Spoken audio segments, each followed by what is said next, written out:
अप्रैल माह में मई के तेवर की गर्मी हो रही, खेतों में फसल खड़ी, आए दिन आग की घटनाएं हो रही, उन पर काबू पाना एड़ी की साबित हो रहा। कारण फायर की गाड़ियां 3 है और चालक एक, इससे कार्य प्रभावित हो रहा। मनकापुर पुरानी गाड़ी कंडम और फिटनेस नहीं, तरफगंज में छोटी गाड़ी है। शहर के साथ ही ग्रामीण क्षेत्रों में फायर गाड़ियों के जिम्मे है। मंगलवार को कर्नलगंज सीएससी के बगल दुकान में आग लगी। हाल ही में देहात कोतवाली क्षेत्र के डोमा कल्पी गांव में आग लगी। आग पर काबू मिलने से पहले 8 बीघा गेहूं जलकर खाक हो गया। गोंडा से दैनिक भास्कर के लिए हरिनारायण शुक्ल की रिपोर्ट। पर्चे देते बताया ये अग्नि विभाग कार्यालय है। यहाँ पर कितनी यूनिट गाड़ियाँ रहती है और गोंडा देवी पाटन मंडल है, मुख्यालय पे क्या व्यवस्था है और चारों तहसील में क्या क्या है, थोड़ा पर्चे देते ताकि आग अ, लगी। देखिए, मेरा नाम नितेश शुक्ला है। मैं अग्निशमन द्वितीय अधिकारी पोस्ट पर इस समय प्रभारी के रूप में गोंडा सदर फायर स्टेशन पर पदरत हूँ।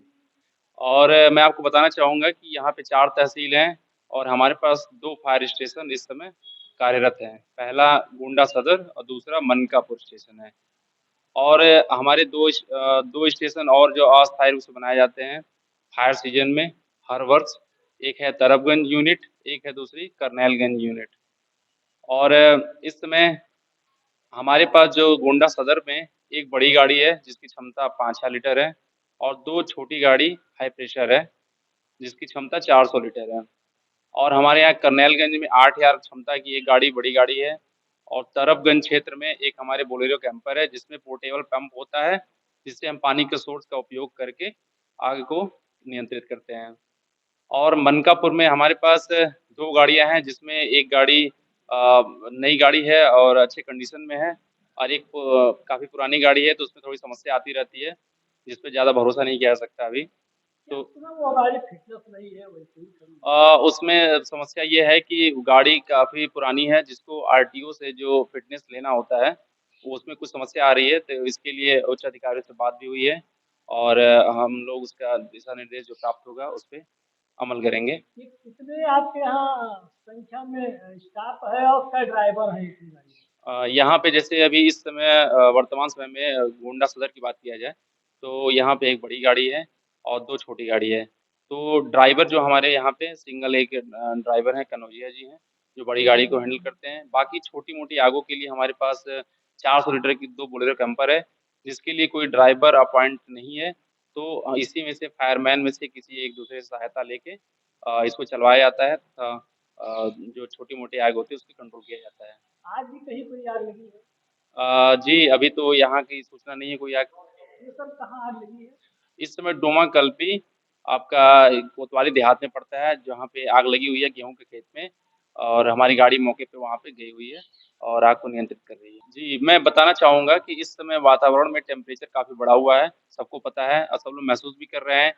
तो इसके लिए मैं सुझाव देना चाहूँगा कि गाँव में जो खेतों में आग लग रही है, सबसे ज़्यादा इस समय खेतों में गेहूँ के खेतों में लग रही है आग और झाड़-झंखाड़ जो आस-पास है, वहाँ लग रही है। तो इसका सबसे अच्छा उपाय होता है कि आप तुरंत कोई पे झाड़ी या कोई टहनी तोड़ के उससे पीट-पीट के, इसे बीटिंग मेथड बोला जाता है। तो उससे आप स्टार्टिंग में जब आग छोटी होती है, उसे कंट्रोल किया जा सकता है। दूसरा ये है कि आग अगर बढ़ गई है, तो आप गाँव में किसी ट्रैक्टर को बुलवाइए, उससे थोड़ी 10 मीटर, 20 मीटर आगे बढ़ के उससे जुताई करवा दीजिए खेत की। एक लाइन पट्टी जुताई करा दीजिए, जिससे कि आग को उसमें ईंधन नहीं मिल पाएगा, फिर वो आग आगे प्रसारित नहीं हो पाएगी और फिर आप तुरंत तत्काल हमारे पास पहले कॉल भी कर दीजिए।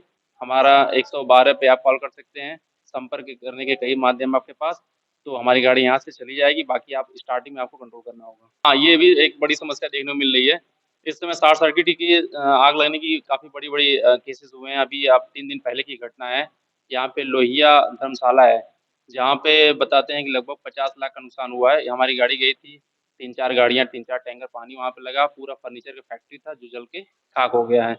तो उससे समस्या यही देखने को मिली है कि वहाँ पे नहीं एनओसी उन्होंने नहीं लिया था। हम लोग लगातार जागरूकता अभियान फैला रहे हैं कि लोग अपने आग लगने ही नहीं पाए, उससे पहले उसकी व्यवस्था कर लें, कि आग आग लगने पर ये ना हो कि आपका नुकसान हो जाए तब आप व्यवस्था के लिए सोचें। आप पहले से उसके लिए तैयार रहें। आपकी जो फायर फाइटिंग व्यवस्था होती है वो आपको बताया जाता है, समझाया जाता है, उस पे अमल करें। हम ज़्यादातर ये जागरूकता अभियान में बता रहे हैं कि जैसे कोई भी प्रतिष्ठान आपका है जहाँ पे या फिर व्यावसायिक प्रतिष्ठान है, जहाँ पे आग लगने की संभावना है, हैज़ार्डस चीज़ें ज़्यादा हैं, वहाँ पे सबसे ज़रूरी है कि आप विद्युत सुरक्षा विभाग से विद्युत सुरक्षा प्रमाण पत्र प्राप्त करें, जिससे कि जो शॉर्ट सर्किट की समस्या से इस समय गर्मियों में खूब आग लग रही है और वो काफ़ी हद तक कंट्रोल किया जा सकता है।